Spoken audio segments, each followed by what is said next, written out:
Mr. J and Mr. O'Brien. Two questions, one process, one detail.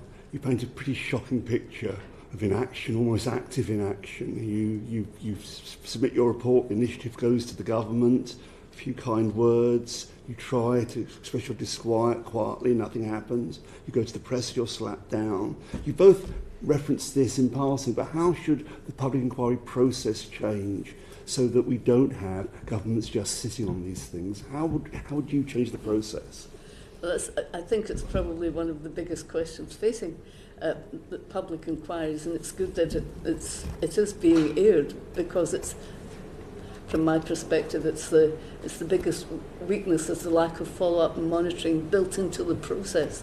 Not necessarily those in the public inquiry only. Then clearly not. It should be but there should be more of a process and an independent process that should involve the key beneficiaries, or however you would like to describe them, of the recommendations of it as well. And there needs to be something more than what we have just now, because you can see nearly 2.5 years later, there will be action. I assume, of course, that will take place. It won't be some of these things that take a while to implement. But some could be done, and indeed in the conversation with the special advisor, I listed the areas that could be done without primary legislation. So in other words, it could be done quite quickly.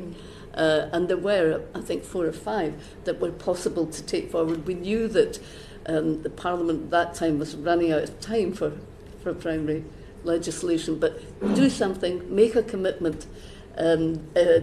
Should they have been re-elected, make a commitment that in the next Parliament these will be a priority. That was the kind of thing we were looking for.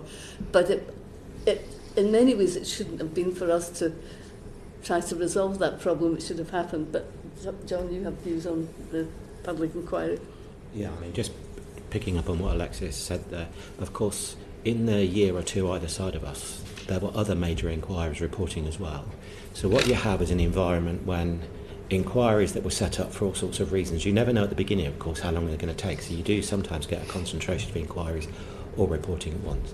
Many of the recommendations require primary legislation, and you'd require a clear parliamentary timetable for 4 years to get them all implemented, even if nothing else happened.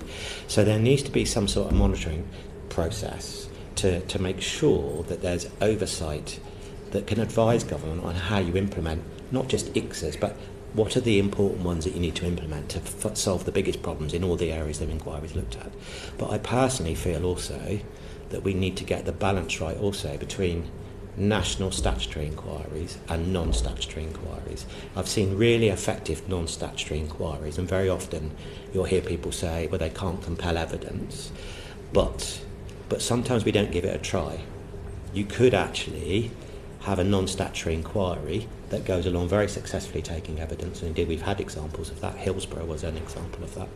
So I just think we need to get that balance right, because the minute you make it statutory, you introduce processes which increase cost and time automatically.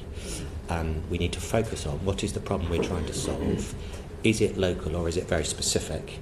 And would a non-statutory inquiry do the job before you consider the statutory process? Because the statutory process does include legal processes and all sorts of other requirements that just extend cost and time. But the biggest failure of the whole system is the failure to have an independent oversight, in my view, of the recommendations, because we'll shortly be having other inquiries reporting, Post Office, for example, and you'll just have more and more recommendations requiring, in many cases, primary legislation going into a pot where the government agenda going forward already is taken up a large part of the parliamentary timetable. We need to have an honest conversation with people about that. We need somebody to honestly say, we're doing these ones first and this is why. Thank you. That was very helpful. I'm sure we'll take that up as a committee. Now, my question of detail: before the whole issue hit the headlines again in December, what conversations, dialogue did you have with the new government in the period before that? Well, as I said earlier on, Ms Phillips attended the event that we had and spoke at it in January of last year. And I think we had a discussion in September, was it? With herself and with colleagues who are behind me here from the Survivors Trust and a lawyer who was also part of the campaign was present. So we had a discussion at the beginning of September. Now, obviously, the new government had a lot to do, so we didn't. We weren't quite sure how things would proceed from there. But was that the last time that we had a? It was the last time we had a formal meeting before the one last week. But yes, we had one last week, of course. But there were positive signs coming out that there was a commitment to try and get things done. Mm-hmm. So with the new government, you went to them and reminded them of the report, or did they come to you, or how did it happen? Well, I think we probably approached them because we thought, well, here's another option. Let's see if we can follow. When you were last before the committee, you said the three most important recommendations were mandatory reporting, a redress scheme and a child protection authority. Yes. Do you still think those are the three most important recommendations? I've heard nothing to say that or heard no evidence that would suggest otherwise. I mean, the rest are very important as well. And I would continue to have those three as the most important ones. But I have no illusions that they wouldn't. Each of them take quite a bit of time. They're not going to be easily addressed. Although for example, in redress, we had an enormous amount, and we had a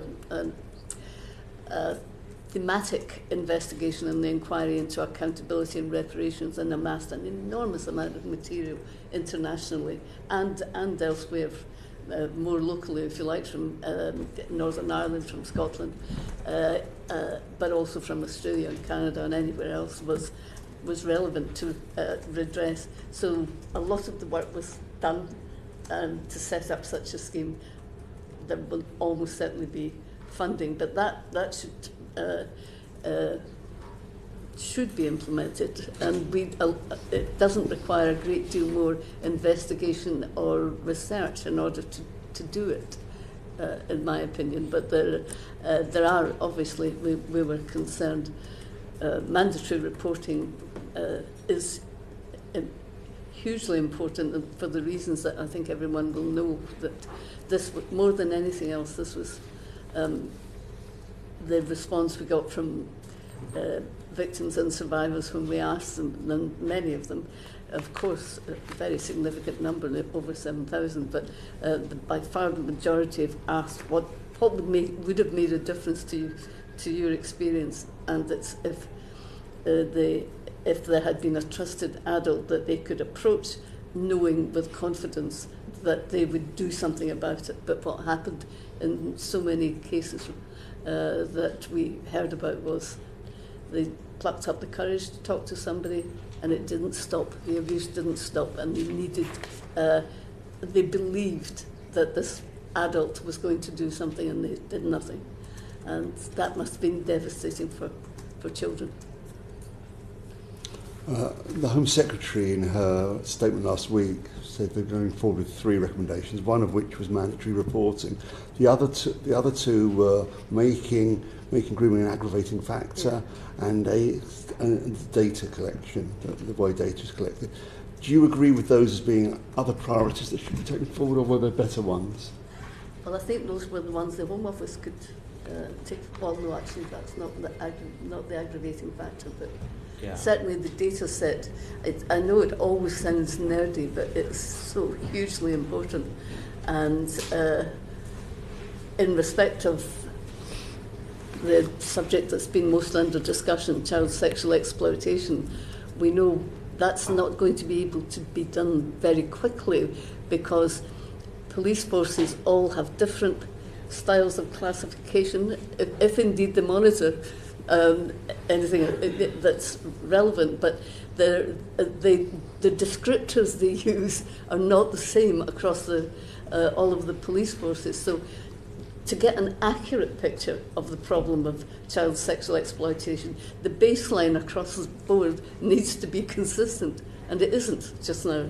And that it's hugely important that that's fixed if we are to gain an accurate picture of where there are very serious problems that need to be addressed. So we did recommend, of course, a core data set, and that I absolutely believe that in the importance of that.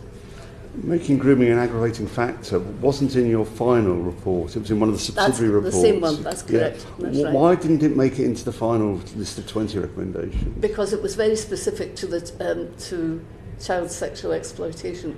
We had a set of the final report was never intended to be a collation of the most important from the rest. The only reason we included 6 others that had already been in other investigation reports was because the responses of those who should have been doing it were inadequate. And I'll give you a perfect example of that. Is there's no regulation. I find this impossible to believe, really, but it's true. There's no regulation of children's home staff in England, whereas Scotland, Wales, Northern Ireland have had such a system of regulation in place. I first became a regulated person in 2002. Now, in England, the only regulated people in the social care field are social workers. Indeed, some government or other at some point actually stopped the regulation of social workers in training, which bizarre. I don't know why they did that, but however, in the other 3 countries, there's significant regulation of others, and the priority is nearly always residential children's homes. And of course, we found that they were although it's a decreasing marketplace, if you like, because of the extensive use of foster care and other types of care. But nevertheless, we consider it to be very important that they should be regulated. And that's we could never understand why that had not happened, because it was 2012 when it was due to be introduced, and it didn't happen. You see marked differences